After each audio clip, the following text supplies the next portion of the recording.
تین وفادار دوست۔ مشہور امام تاریخ علامہ واقدی فرماتے ہیں کہ ہم تین گہرے دوست تھے وے، ایک میں، دوسرا ہاشمی، تیسرا نبطی۔ میں ایک مرتبہ عید کے موقع پر انتہائی تنگ دستی میں مبتلا ہو گیا۔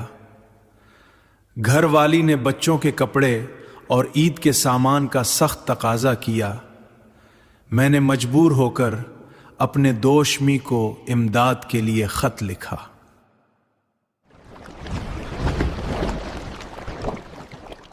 اس نے فوراً 1000 دینار کی تھیلی میرے پاس بھیج دی، لیکن جیسے ہی یہ تھیلی مجھے ملی اسی وقت میرے دوست نبطی کا خط ملا کہ میں ان دنوں افلاس کا شکار ہو گیا ہوں، میری مدد کرو۔ میں نے فوراً وہ تھیلی اپنے دوست نبطی کے یہاں بھیج دی۔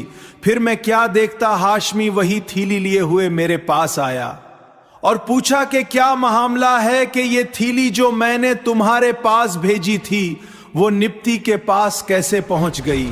میں نے کہا دوست کیا عرض کروں، جیسے ہی تمہاری تھیلی میرے یہاں آئی نبطی دوست کا خط آ گیا کہ میں انتہائی فاقہ مستی میں ہوں، تو میری غیرت نے گوارا نہ کیا ایسے وقت میں اپنے دوست کی مدد نہ کروں، اس لیے یہ تھیلی میں نے اس کے پاس بھجوا دی۔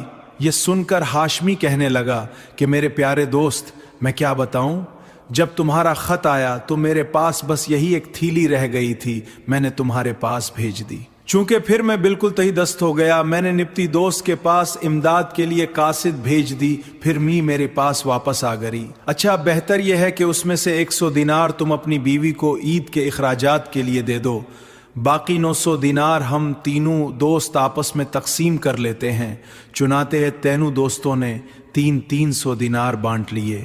علامہ واقدی فرماتے ہیں کہ اچانک ہم تینوں دوستوں کی خبر خلیفہ بغداد کو پہنچ گئی، تو اس نے مجھے دربار میں طلب کیا اور خزانہ شاہی سے 7000 دینار یہ کہہ کر دیے کہ 1000 دینار اپنی بیوی کو خرچ کے لیے دے دو اور 2000 دینار تم تینوں دوست لے لو۔